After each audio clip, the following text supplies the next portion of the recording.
Two of the no confidence debate in Parliament. It started off with Rahul Gandhi making a political charge that Mr. Modi's government has killed India and the idea of India in Manipur. That was a charge that Rahul Gandhi made.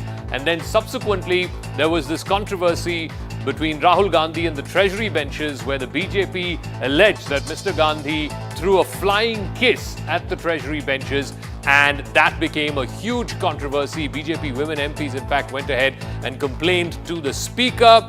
But then, subsequently in the evening, it was Amit Shah, the Home Minister, who held fort. And Amit Shah responded point by point to Rahul Gandhi and to the Congress party, saying that while it was painful to see the video of these two cookie women being paraded naked, there is no need to change the Chief Minister as of yet. That was Amit Shah's contention. He also went on to say that the Chief Secretary, the DGP, all of them had been changed. But mind you, both from the Congress side, from Rahul Gandhi's side, as well as from the BJP and Amit Shah's side, this was a political speech laying the ground for 2024. It's going to be India versus Quit India. It also sets the stage for the concluding speech tomorrow in the no confidence motion, and that is going to be of Prime Minister Modi. But first, on day two, after a day of fireworks, who has the edge in Parliament? इन्होंने मणिपुर में हिंदुस्तान की हत्या की है, सिर्फ मणिपुर की नहीं, हिंदुस्तान की हत्या की है।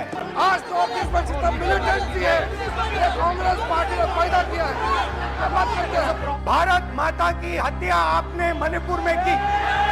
Today of all the days, people like you need to remember what was told to the British: quit India. Slogans, protests and fiery exchanges. Day 2 of the No Trust debate raged in Parliament, with Rahul Gandhi making his return to take on the Modi government over the Manipur issue. Rahul led the charge of the INDIA alliance, recounting his visit to the violence-hit state, accusing the centre of murdering Bharat. मैं मणिपुर में अपनी मां की हत्या की बात कर रहा हूं। मैं आदर से बोल रहा हूं, आपने मेरी मां की हत्या की मणिपुर में। एक मेरी मां यहां बैठी है, दूसरी मां को आपने मणिपुर में मारा है। This drew a sharp reaction from the centre, accusing the Congress of a legacy of misrule in the northeast, which has fueled the current tensions in the state. So all the thousands of people who were killed during Congress misrule, Rahul Gandhi should take responsibility. He should take full responsibility for that. Manipur खंडित नहीं है, विभाजित नहीं है, मेरे देश का अंग है। The war didn't stop there.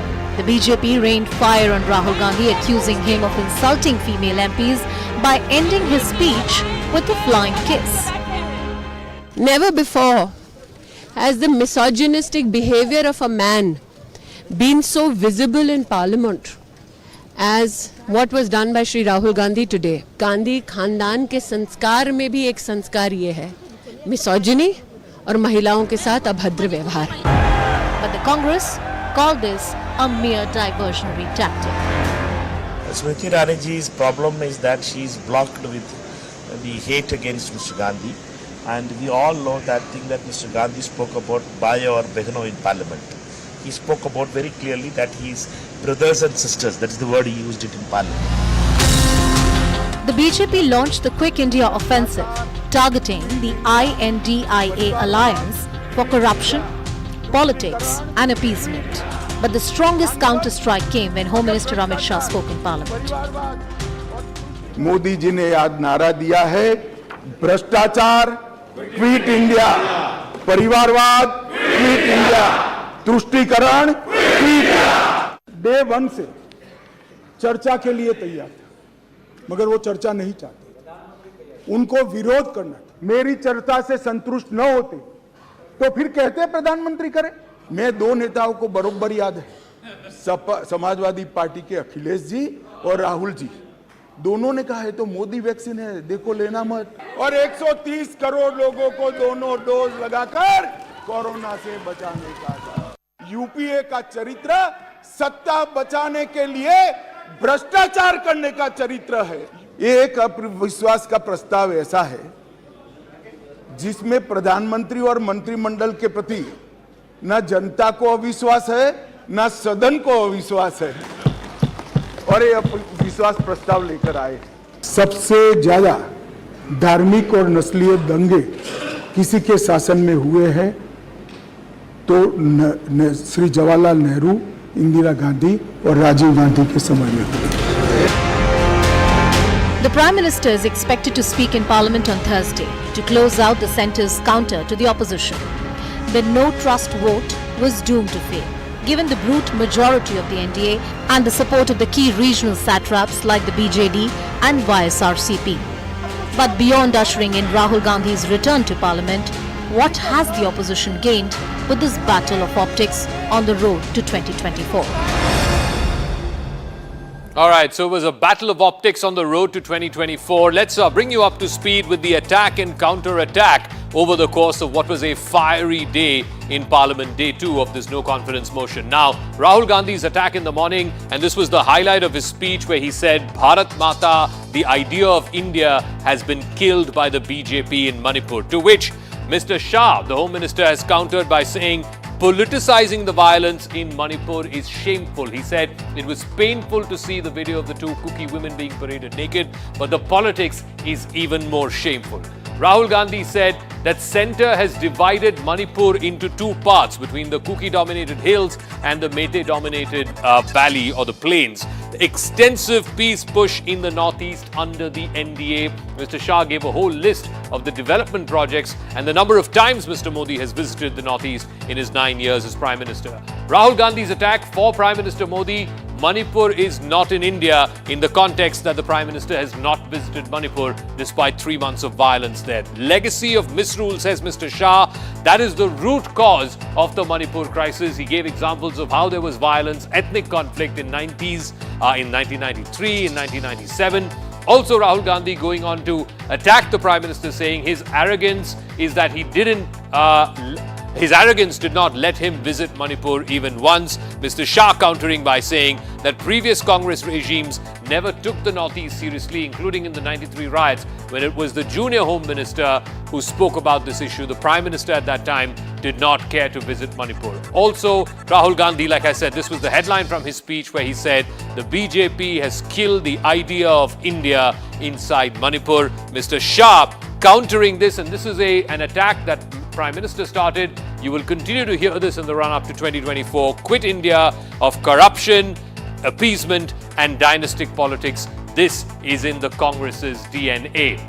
And finally, Rahul Gandhi ended his speech by calling the BJP members Desh Drohis because they had killed Ma Bharti, they had killed Bharat Mata in Manipur. That's how Rahul Gandhi ended his speech.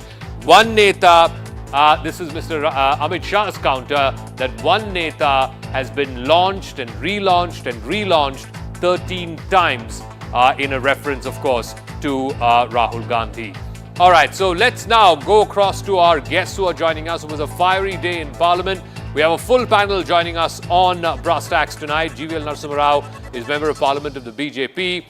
We'll also be going across to our Congress guest who is joining us.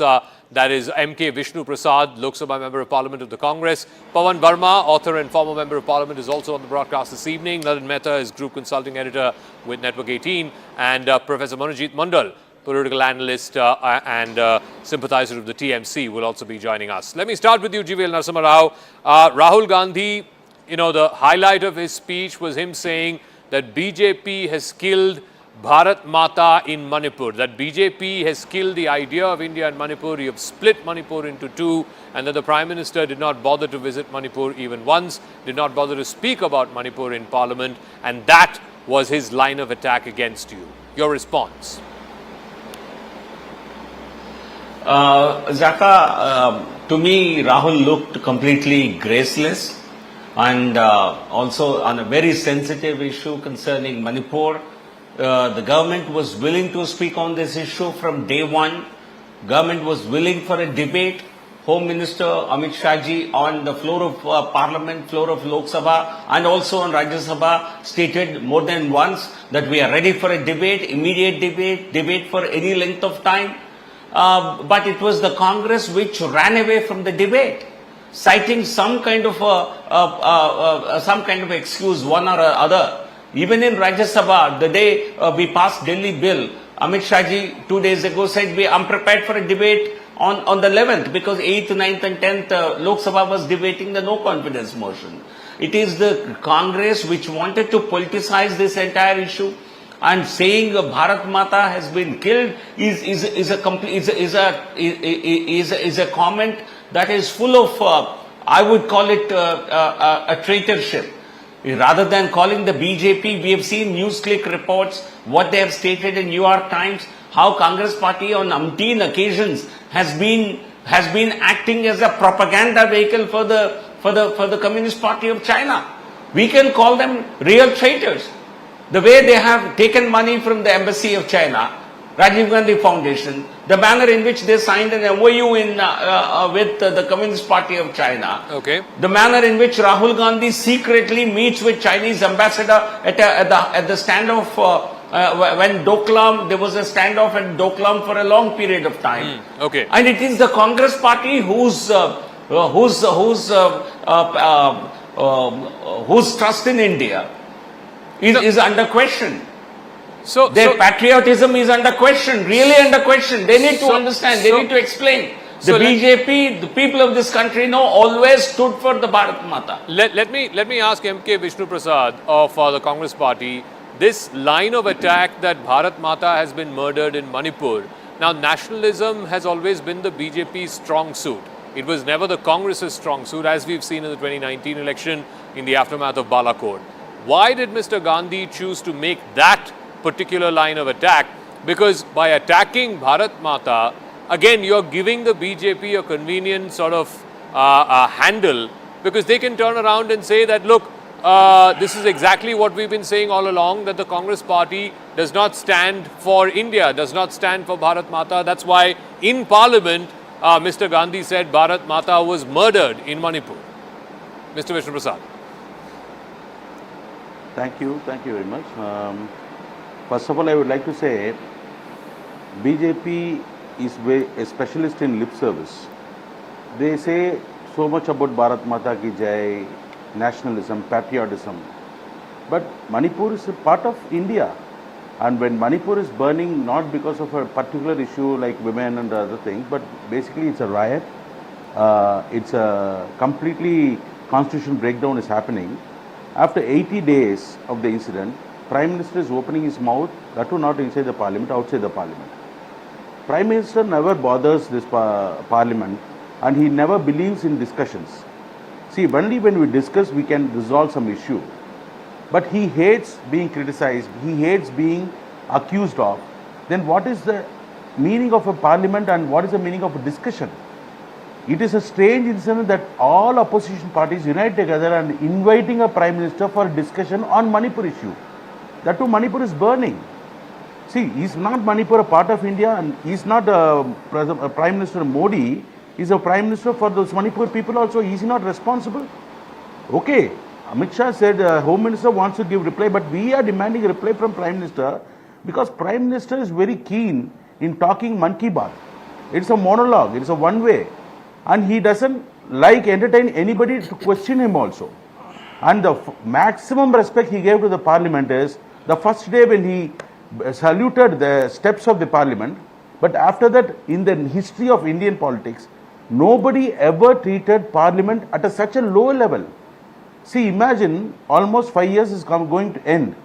That is second term of BJP government. But this fifth year, even now we don't have an election for Deputy Speaker. Because in a protocol wise, it has to be given to the opposition party. And he hates it. And this is a simple example of how he is mismanaging the entire system. And, it's very ironic they talk about nationalism, patriotism.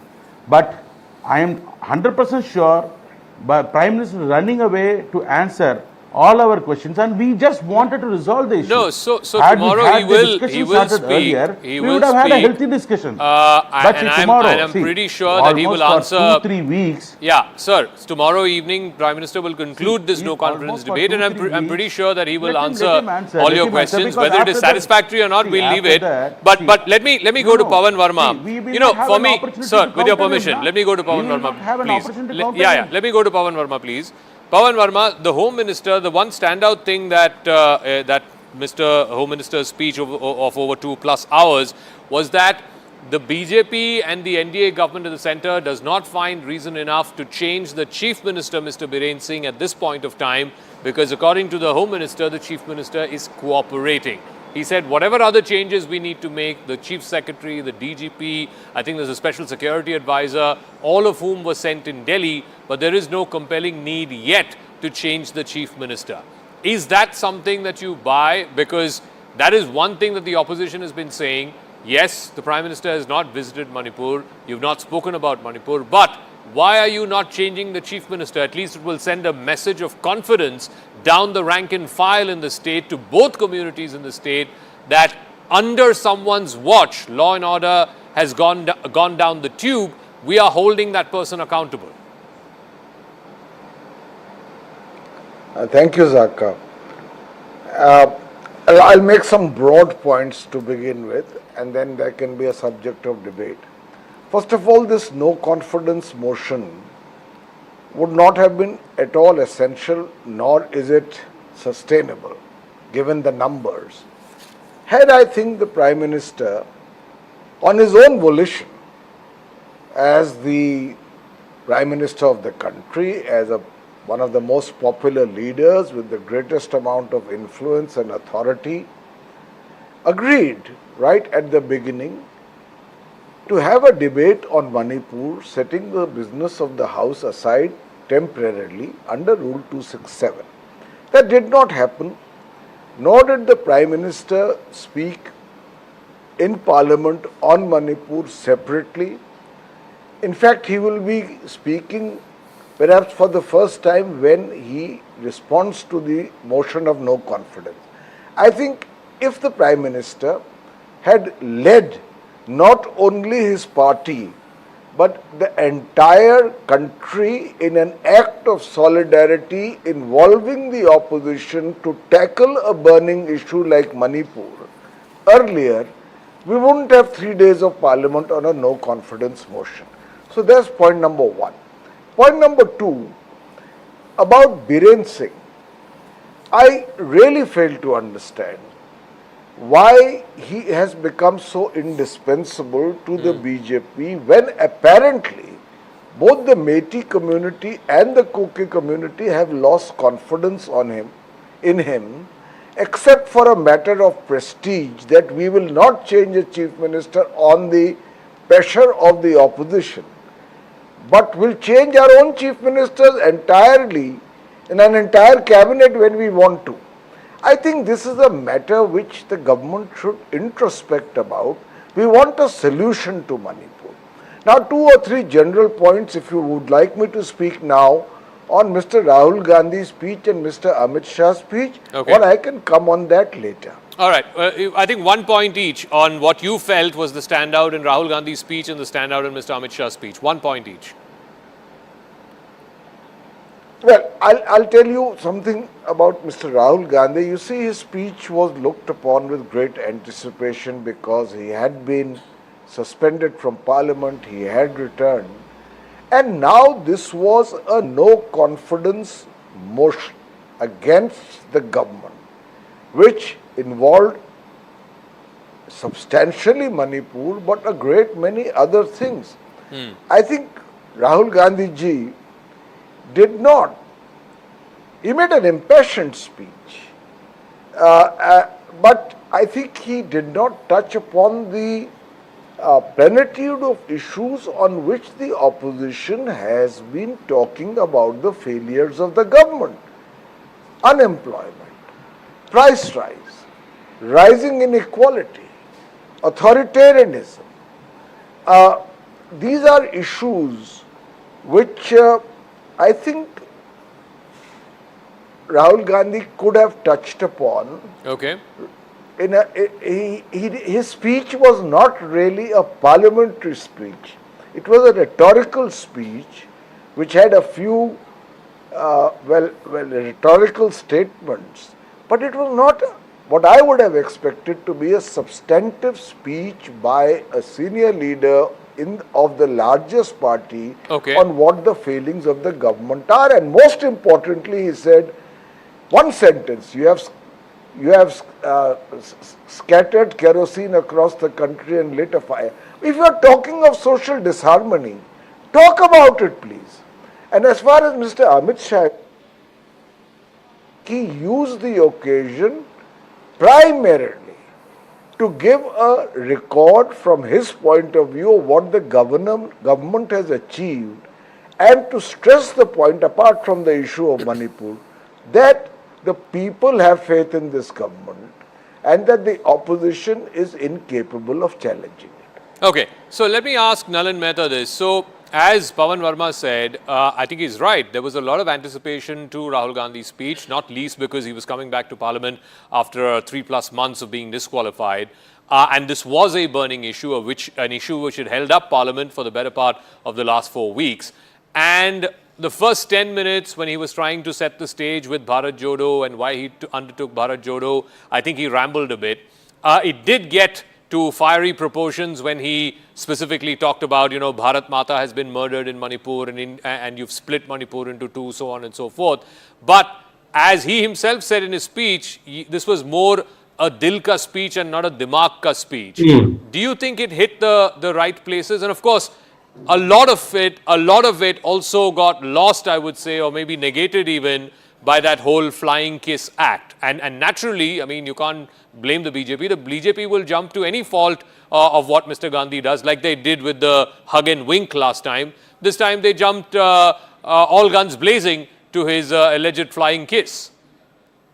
Absolutely, Zaka, I agree with you. What we make no mistake, this no confidence motion debate is a drawing of the initial chessboard of the initial rhetorical chessboard for the 2024 discourse. Now, in that sense, in the wider picture, Rahul Gandhi's speech was highly awaited by a lot of people. He's coming back to Parliament after a hiatus, after his membership has been renewed after the decision of the Supreme Court. He's just got his bungalow back. He's done the Bharat Jodo Yatra. He's been to Manipur and come back. There was a lot of interest in the speech. I think he flattered to deceive in the sense that he started off on a promising note, but then the whole soliloquy on Bharat Jodo Yatra kind of went off kilter a little bit. He had a soundbite moment on the Manipur issue. He drove that point home. But I think he missed an opportunity to do a structured critique of the government in the wider sense, in a way that Amit Shah came fairly well prepared for the debate and gave a deeper, longer-term report card. Amit Shah made fundamentally 2 points. One is he placed the problem in Manipur. He sidestepped the question on the specifics of the current situation, but placed it in the historical context, sought to put the blame back on the Congress, including on multiple other incidents in the past in other states, and then gave a wider report card of the government. Now, we have seen this template. Now, in that sense, if you see the Rahul Gandhi speech and the Amit Shah speech, Rahul Gandhi scored high on the specific soundbite jibe on the Bharat Mata issue and the framing around Bharat Mata and Manipur. But I think this was his moment where he could have drawn a much wider critique of the government as part of the 2024 chessboard. I think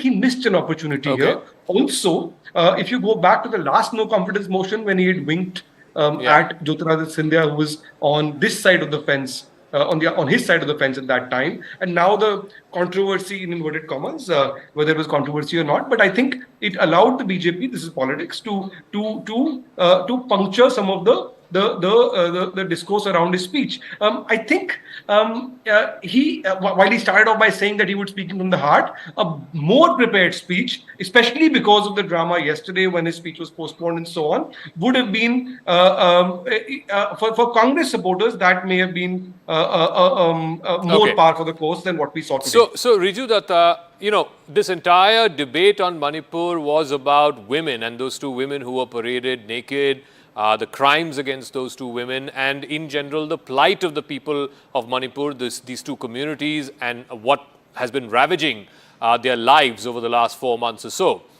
Rahul Gandhi could have used this opportunity to really hit hard home, not just on the issue of Manipur, but on the wider failings, as he called it. I mean, for the first 10 minutes, he was talking about Bharat Jodo and why he did Bharat Jodo and what he learned from Bharat Jodo.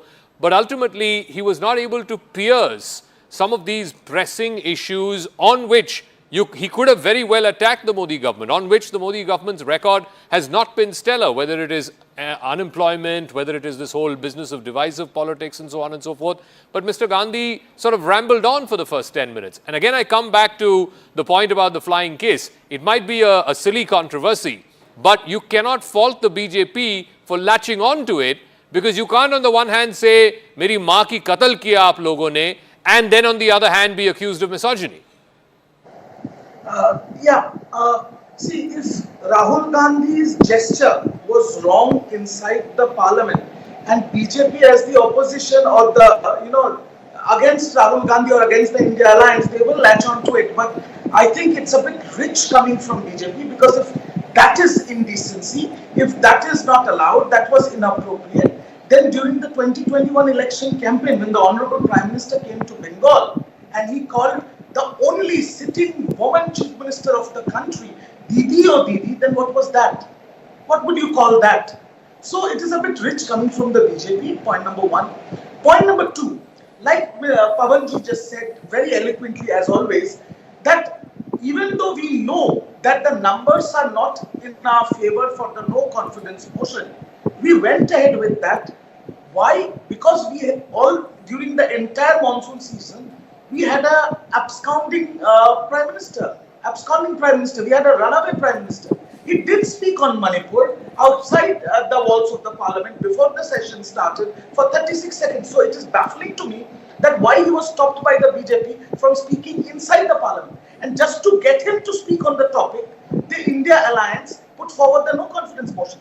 There was an emergency rule, again, which Mr. Verma mentioned, Rule 267, but again, that was not addressed. So, parliamentary democracy has gone down the tube. It has become a deep, dark chamber. Let's not get mistaken by that. Like if you see today, when the members of the treasury benches were speaking, the Sansad TV was focused on them. But if you see anybody from the opposition or from the India Alliance speak, you will see in 15 minutes, speeches for 15 minutes, you will see the speaker on the Sansad TV, when the person is speaking continuously for 5 or 7 minutes. So, we have got used to it. The bottom line is, it's not that we hate Narendra Modi, but we love India a bit more than him. That is the point we want to drive across. Okay. We want to talk about Manipur. We want to talk about unemployment. We want to talk about inflation. We want to talk about all the burning issues. The Prime Minister and the BJP can think that they are winning a semi-final, they are winning a final, they can pat on their back. But they are missing the point that we have brought in the no confidence motion only to get this runaway Prime Minister to talk about Manipur within the walls of the parliament. So, GVL, respond to that. The opposition again insisting the only reason the no confidence was brought is not because they don't know that the numbers are clearly stacked up against them, but that, according to them, was the only way to get the PM to come to the House and speak on Manipur as well as other issues. And the second thing they're also saying is that, you've now made this into an election issue with Quit India of corruption and Quit India of dynasty and all of that, the slogans that you've come up with. But on the substantive issue, the issue for which this no confidence was brought forth, there was hardly any mention of the whole Manipur situation, and this justification of continuing with the Chief Minister, that somehow is still not holding. Zaka, I don't know if you have heard the entire speech of Honorable Home Minister. He gave a very detailed account of what has been the Manipur situation, how he and his MOAs have spent several weeks in Manipur, how he has got Chief Minister to respond to all the demands or suggestions regarding change of leadership in the police, in the state civil administration. And so I think he's given a very detailed account of it. He was prepared to do it 2 weeks ago. I don't know, this opposition has something, I think they need to get their, they need to tell the people of this country. Home Minister had given on the floor of Parliament, both Lok Sabha and Rajya Sabha, on more than one occasion, he said, I would like to open a debate, I would like to make a statement and thereafter a debate can happen. Any number of hours we can debate. This on day one when the House convened on 19th July, both in Lok Sabha and Rajya Sabha, the respective presiding officers agreed for a discussion. So what was this, why was the opposition not willing to discuss it all these 2-3 weeks? Because they wanted, deliberately they wanted to derail Parliament. They did not want the Parliament to function for the last 2 weeks. And through this kind of a pandemonium, they wanted to score brownie political points. And the no confidence motion, under this, I think a large number of issues have been raised by the opposition parties, and the government is duty bound to answer all of them. You can't choose, you can't decide what the Honorable Prime Minister is going to speak on. Okay. He will give you an earful on everything. He will respond to every criticism, and he will hold a mirror to you. And I only hope the opposition will have the courage to sit through and listen. Okay. And come out unscathed from Parliament because he will expose the opposition. Riju Datta, and the manner. Yeah, and then I'll go to MK completely... Vishnu Prasad after that. Yeah. Riju Datta. Yeah.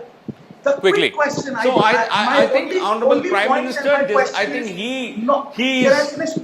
Prime Minister has a right to reply. He will give a comprehensive reply. Yeah. And as far as comments, after making that statement in Lok Sabha, Rahul Gandhi shows how serious he is by flying a kiss. Okay. Who is Now, he yeah. really doing Riju had a quick rebuttal, and then MK Vishnu Prasad. Yeah. Yeah. So my question is not to the BJP. My question and my statement is to the viewers of your esteemed channel. Is that when we are talking about the Home Minister and his speeches in the Parliament, would the country want to hear this from a man who was present in Manipur for 3 days and more, and his Chief Minister did not inform him of these atrocities that have been committed on women, and he came back empty-handed, and only action was taken when the video surfaced? The Chief Minister of Manipur categorically said, I suspended the internet because 100 such incidences happened in Manipur, and the Home Minister was unaware of the situation.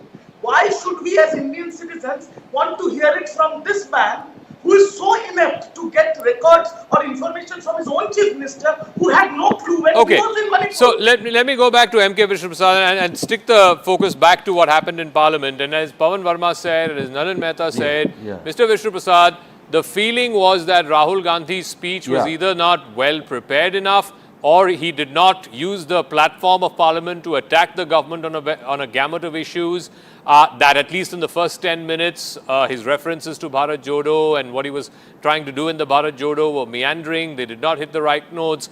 And when he came to the part about Manipur, it was more rhetorical than anything substantive. So was this an opportunity missed? Because tomorrow, Mr. Modi is going to speak, and he's probably going to speak for a couple of hours, and his is going to be a completely political speech. But see, I would like to make one thing very clear. The issue of Manipur is happening for almost 3 months. And because of the genocide and the entire Manipur is burning, we just asked for, under Article 273, for a long-term debate. But the government totally did not agree for that. And that is the reason we went for a no-confidence, we moved a no-confidence motion and demanded the Prime Minister to come and answer. And that is what is going to happen tomorrow. Otherwise, he wouldn't have turned up. The Parliament is for discussion. And today, our leader Rahul Gandhi said very clearly that he is going to talk from his heart than from his mind, from the heart mainly. What he said is a man with full of ahankar. In Ramayana, Ravana is not killed by Rama. Basically, he is killed by his own ahankar. The ego and ahankar of Modi is going to put an end for himself. And that is going to happen very soon. Because why he covered everything like unemployment, price rise, division politics, and selling of all the public sector, and so many other things. See, last session we asked for a JPC, that never happened. See, people are watching, no? People are not, keeping, they are very sensible people. And whereas Modi is become almost a mute, he is senseless, he is not able to feel what the people feel. He is not able to understand the people's emotion. That is why he is keeping quiet. Otherwise, within 2 days, he would have cleared whatever is happening in Manipur. Within 2 days, if Modi has thought that he must curb the violence there, he could have done it. But he becomes senseless, and his lot of ahankar and ego has engulfed Modi. Verma, this whole which is what our leader pointed out very clearly. Let me ask Pawan Verma that this whole reference to Ravan and ahankar, wo sirf do logon ki sunte hain. Do these sort of cut eyes? Do these stand out? Will these be like the headlines in tomorrow morning's newspapers and then everybody forgets about it? I mean, did it have the kind of punch that Rahul Gandhi could have perhaps hoped from the platform of Parliament? No, frankly, I'll tell you, I do not doubt that Mr. Rahul Gandhi has his heart in the right place. And I do not question the courage of his convictions. But I will maintain that he is not a parliamentary orator. And therefore, this opportunity to put the government on the mat on so many issues which he has been talking about publicly, I think was lost because he focused first predictably and repeatedly on some random experiences of his Bharat Jodo Yatra, which we have heard more than once, and then went into polemical kind of an outburst on Manipur, which I don't think did the job that people were expecting him to do, although I'm sure his intentions were good. Okay, GVL wanted to make a quick point and then Nalin Mehta right after that. Yeah, GVL. Zaka, as I said, you see, this calling names to the Prime Minister, calling him a Ravan, it's certainly graceless. I also think this is something that might get expunged and should get expunged. Such expressions are highly offensive. And if there is anyone who has indulged in Lanka Dahan, self-destruction, it is Rahul Gandhi, the Congress party, before he entered.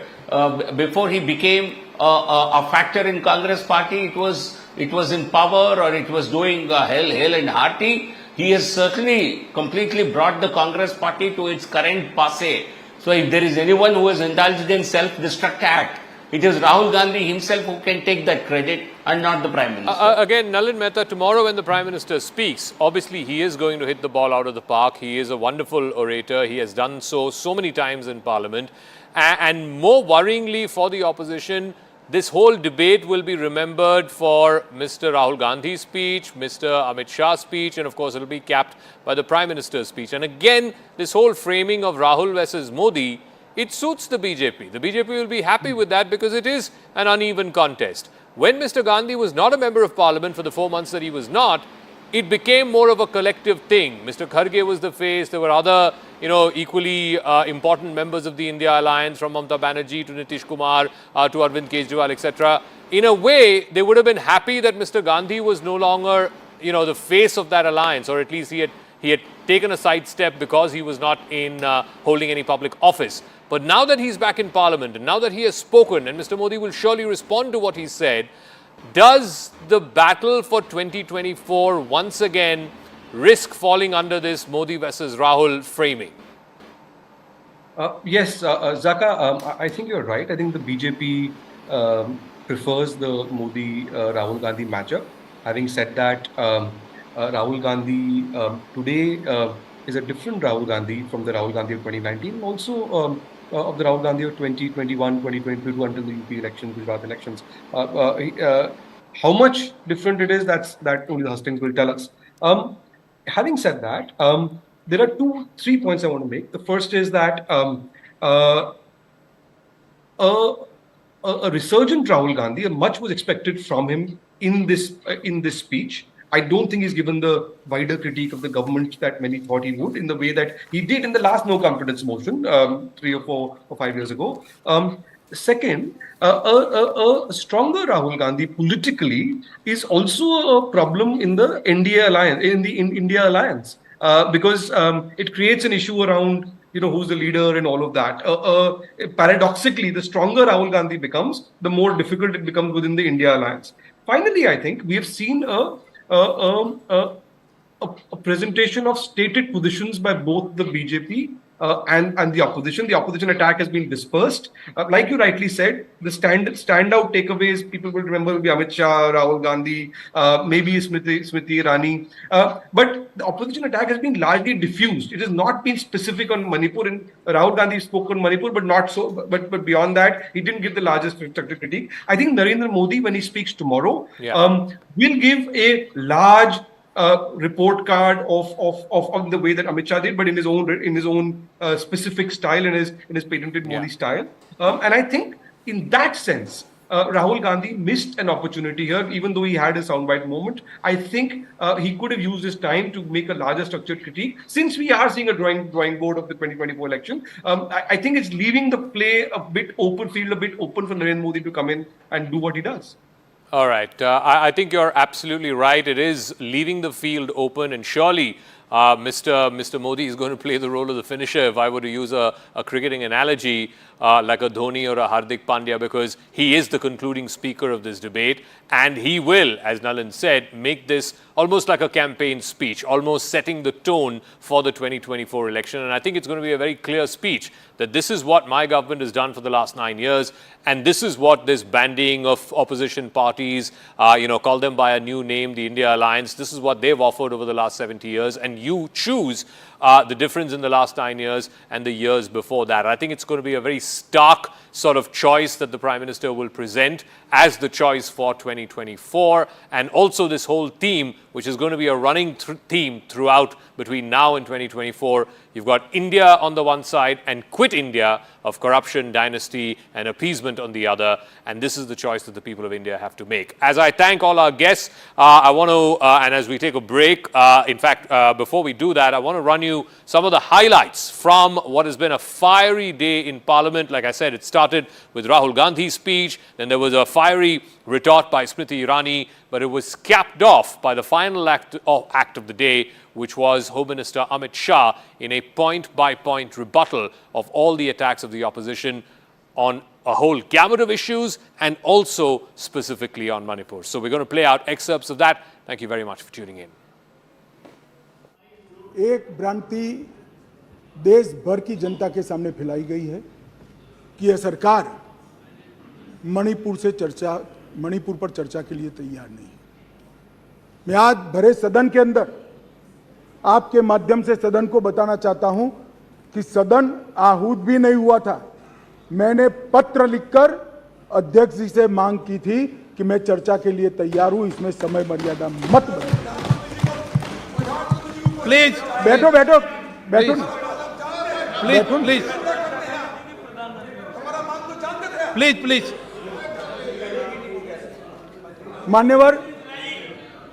मान्यवर मैं day 1 से चर्चा के लिए तैयार था, मगर वो चर्चा नहीं चाहते, उनको विरोध करना था। और मैं कहना चाहता हूं, मेरी चर्चा से संतुष्ट न होते तो फिर कहते प्रधानमंत्री करे, प्रधानमंत्री विचार भी करते, मगर आप सदन में चर्चा ही न होने दो। मणिपुर जैसे महत्वपूर्ण मुद्दे पर गृह मंत्री को अपना पक्ष न रखने दे। किस प्रकार की डेमोक्रेटिक व्यवस्था चाहते हैं माननीय? और क्या आप सोचते हो कि शोर शराबा कर आप मुझे चुप कर दोगे? आप चुप नहीं कर सकते हो।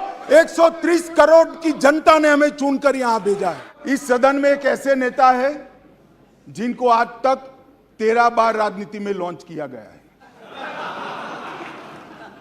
और 13 ही बार फेल गए।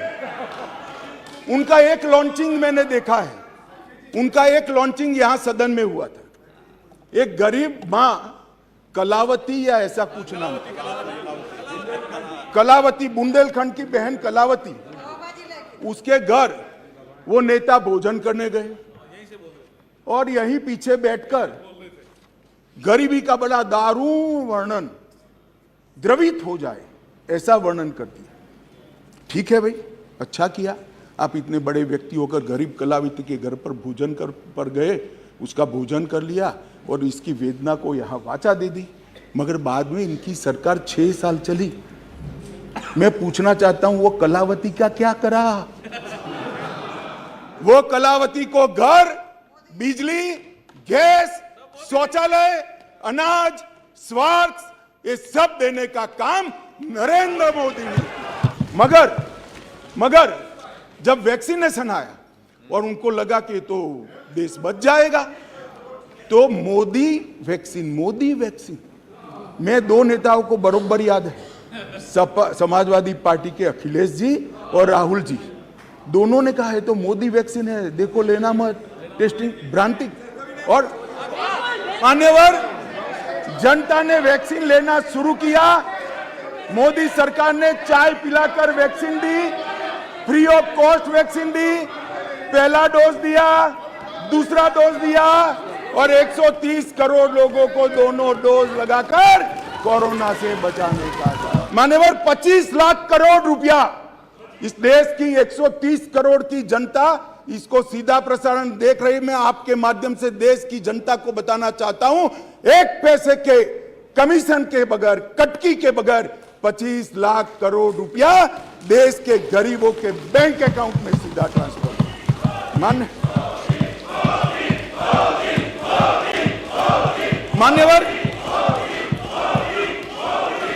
मान्यवर कोरोना आया, मोदी जी ने शुरुआत की पक्षा पक्षी से ऊपर उठकर, संघ भावना से। ये पूरे समाज की लड़ाई है, पूरी दुनिया की लड़ाई है, पूरे देश की लड़ाई है। पक्षा पक्षी में नहीं पड़ना चाहिए, सबको साथ में रखकर कोरोना के खिलाफ की लड़ाई की शुरुआत हुई।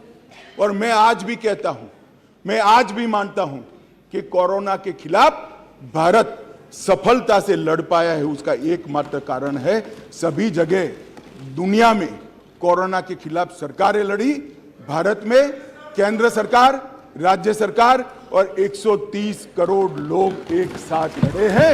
इसलिए हम प्रधानमंत्री में और मंत्रिमंडल में अविश्वास आपको हो सकता है, देश के गरीब को, देश की जनता को नहीं है, क्योंकि उज्ज्वला योजना मोदी जी लाए, हर घर नल मोदी जी ने पहुंचाया, बिजली मोदी जी ने पहुंचाई, पीएम किसान 2.5 लाख करोड़ मोदी जी ने पहुंचाए, 3 करोड़ लोगों को घर दिया, 60 करोड़ लोगों को 5 लाख का स्वास्थ्य का खर्चा दिया, बैंक खाते 49 करोड़ से ज्यादा खुलवाए, डायरेक्ट बेनिफिट ट्रांसफर में 25 लाख करोड़ रुपया भेजा, 80 करोड़ गरीबों को वैक्सीन लगाकर अनाज दिया। अविश्वास आपको है, देश की जनता को अविश्वास नहीं है। यूपीए का चरित्र सत्ता बचाने के लिए भ्रष्टाचार करने का चरित्र है। यूपीए का चरित्र सत्ता बचाने के लिए भ्रष्टाचार करने का चरित्र है। श्री गौरव गोगोई जो अविश्वास प्रस्ताव लेकर सदन में उपस्थित हुए थे, इस पर मैं मेरे विचार व्यक्त करने के लिए खड़ा हूं। कई बार सरकारों का बहुमत जाने की स्थिति में सदन के विपक्ष के सदस्य अविश्वास प्रस्ताव लेकर आते हैं। कई बार बड़े जन आंदोलन के समय प्रजा की भावना को प्रतिबिंबित करने के लिए अविश्वास के प्रस्ताव लेकर आते हैं। ये एक अविश्वास का प्रस्ताव ऐसा है जिसमें प्रधानमंत्री और मंत्रिमंडल के प्रति न जनता को अविश्वास है, न सदन को अविश्वास है, और ये अविश्वास प्रस्ताव लेकर आए। माननीय अध्यक्ष जी, इसका उद्देश्य क्या है? इसका उद्देश्य जनता में भ्रांति खड़ी करने का उद्देश्य। मैं उनको इतना ही कहना चाहता हूं कि भाई, अविश्वास प्रस्ताव जब आप लेकर आते हो तो इस पर जो चर्चा होती है, वो चर्चा में सरकार के विरोध में कुछ मुद्दे तो रख देते हैं।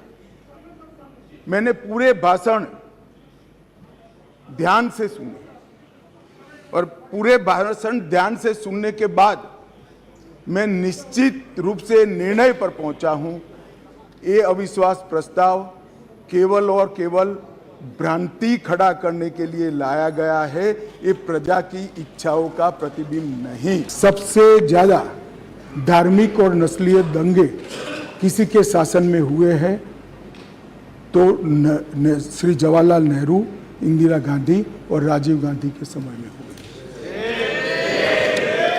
अब मैं बताना चाहता हूं, अब मैं असम में 15 फरवरी से 27 मार्च 1983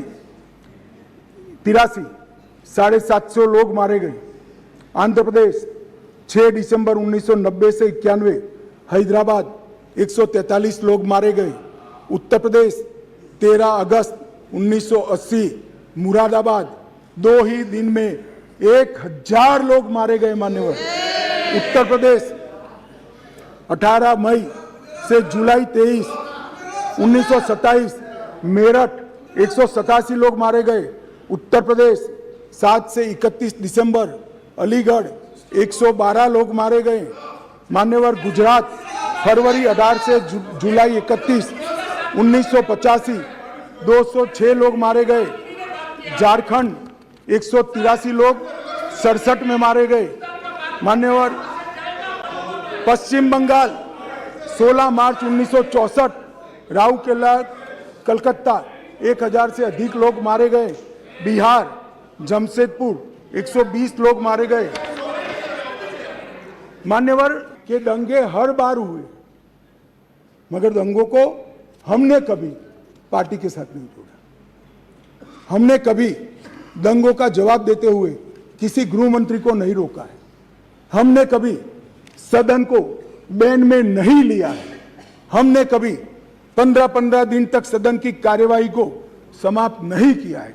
हमने करा है तो विपक्ष में रहते हुए भी शांति की अपील का समर्थन किया है। शांति का समर्थन। बोफोर्स घोटाला किसने किया? यूपीए ने किया। 2G स्पेक्ट्रम किसने किया? यूपीए ने। सत्यम घोटाला किसने किया? यूपीए। कॉमनवेल्थ घोटाला किसने किया? यूपीए। कोयला घोटाला किसने किया? यूपीए ने। टाटा ट्रक घोटाला किसने किया? यूपीए ने। वोट के बदले नोट का घोटाला किसने किया? यूपीए। आदर्श घोटाला किसने किया? यूपीए ने। नेशनल हेराल्ड का घोटाला किसने किया? यूपीए। वाड्रा का डीएलएफ घोटाला किसने किया? यूपीए ने। चारा घोटाला किसने किया? खाद्य सुरक्षा बिल का घोटाला किसने किया? गाजियाबाद प्रोविडेंट फंड घोटाला किसने किया? हर्षद मेहता शेयर बाजार का घोटाला किसने किया? हसन अली का हवाला घोटाला किसने किया? आईपीएल का घोटाला किसने किया? LIC हाउसिंग का घोटाला किसने किया? मधु कोड़ा घोटाला किसने किया? फायर फ्रॉन्ट सबमरीन घोटाला किसने किया? और कांग्रेस अध्यक्ष की यात्रा का भी घोटाला किसने किया? लगातार हमने यहां से काम करने का काम किया। 16 वीडियो कॉन्फ्रेंस करी। 36,000 लोग सिक्योरिटी फोर्सेस CAPF के वहां पहुंचाए। वायुसेना के विमानों का उपयोग किया। चीफ सेक्रेटरी बदल दिया गया, DGP बदल दिया गया, सुरक्षा एडवाइजर भेज दिया गया। चीफ सेक्रेटरी भारत सरकार ने भेजा, DGP भारत सरकार ने भेजा, सुरक्षा एडवाइजर भारत सरकार। ये सब 4 तारीख की शाम को समाप्त हो गया था। लगभग 30 साल से इस देश की राजनीति भ्रष्टाचार, परिवारवाद और तुष्टीकरण के नासूर से ग्रसित रही। भारतीय लोकतंत्र को ये 3 नासूरों ने घेर लिया था। नरेंद्र मोदी जी ने भ्रष्टाचार, परिवारवाद और तुष्टीकरण को हटाकर पॉलिटिक्स ऑफ परफॉर्मेंस को तरजीह दी और आज विकास जनता के फैसलों का निर्णय करता है। इसलिए मोदी जी ने आज नारा दिया है, भ्रष्टाचार क्विट इंडिया, परिवारवाद क्विट इंडिया, तुष्टीकरण quit India.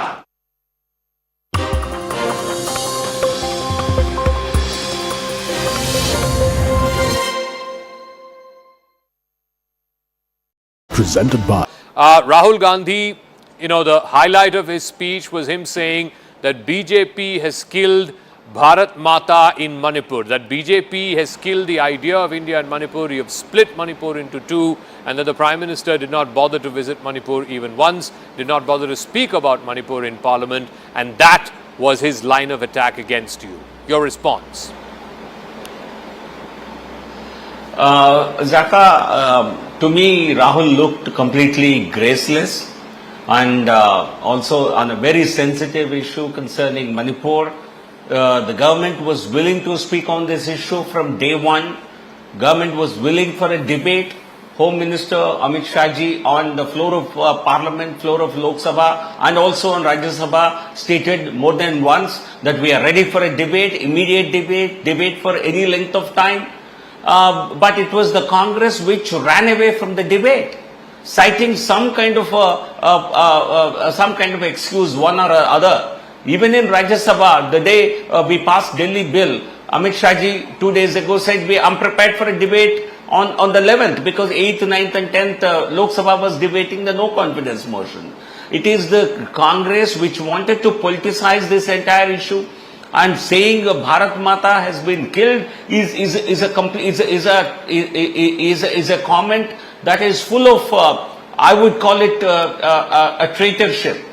Rather than calling the BJP, we have seen News Click reports, what they have stated in New York Times, how Congress party on umpteen occasions has been acting as a propaganda vehicle for the Communist Party of China. We can call them real traitors.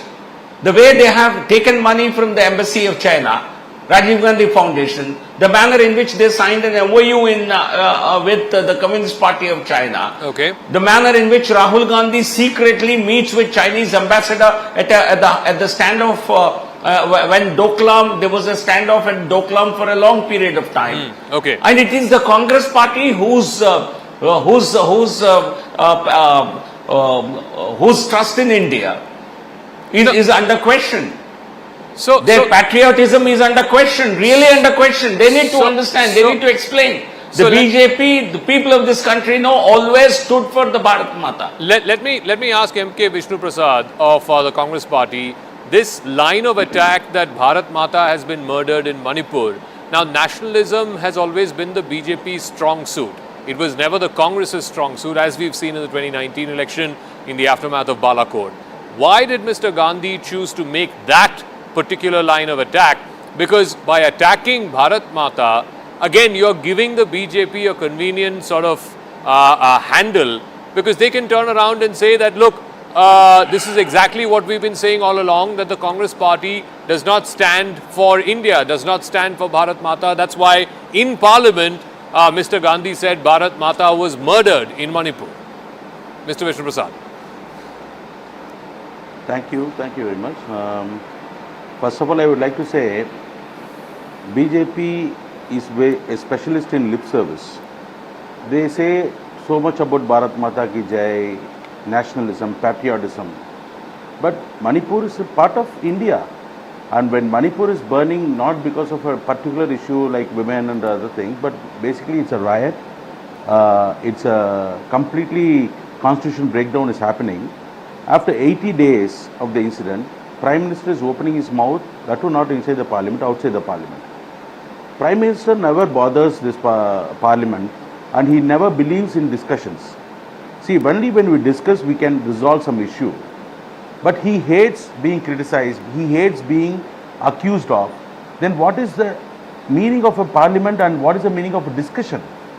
It is a strange incident that all opposition parties unite together and inviting a Prime Minister for a discussion on Manipur issue. That too, Manipur is burning. See, is not Manipur a part of India, and is not Prime Minister Modi is a Prime Minister for those Manipur people also. Is he not responsible? Okay, Amit Shah said Home Minister wants to give reply, but we are demanding a reply from Prime Minister because Prime Minister is very keen in talking Man Ki Baat. It's a monologue, it's a one way, and he doesn't like entertain anybody to question him also. And the maximum respect he gave to the Parliament is the first day when he saluted the steps of the Parliament, but after that, in the history of Indian politics, nobody ever treated Parliament at such a low level. See, imagine almost 5 years is going to end. That is second term of BJP government. But this fifth year, even now we don't have an election for deputy speaker. Because in a protocol wise, it has to be given to the opposition party. And he hates it. And this is a simple example of how he is mismanaging the entire system. And, you know, it's very ironic they talk about nationalism, patriotism. But I am 100% sure Prime Minister is running away to answer all our questions, and we just wanted to resolve the issue. No, so tomorrow he will speak. Earlier, we would have had a healthy discussion. But I'm pretty sure that he will answer. 2-3 weeks. Yeah, sir. Tomorrow evening, Prime Minister will conclude this no confidence debate, and I'm pretty sure that he will answer all your questions.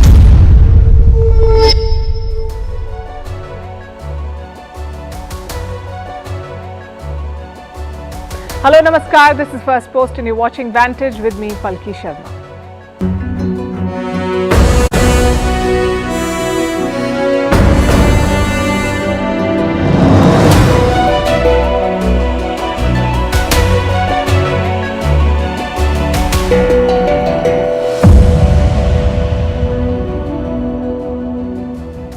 The big story tonight comes from West Asia, perhaps among the biggest stories of our times. Israel and Saudi Arabia are said to have agreed to a deal. They're working on a deal. This will mark a huge shift in the region. One is a Jewish state, the other the de facto leader of the Muslim world. They're coming together and normalizing relations would be very, very significant. So what exactly are the terms of the so-called deal? Where does it leave Palestine? And what does it mean for the politics and power equations in the region? We'll bring you the very latest. Meanwhile, China is reporting deflation, meaning negative inflation. Prices are falling and it's bad news both for Beijing and the rest of the world. We'll explain. In Taiwan, 3 former service chiefs of India are on a visit. Is this a signal of intent from New Delhi? What is the message for Beijing? In South Korea, after a week of utter chaos, the government wants to save face by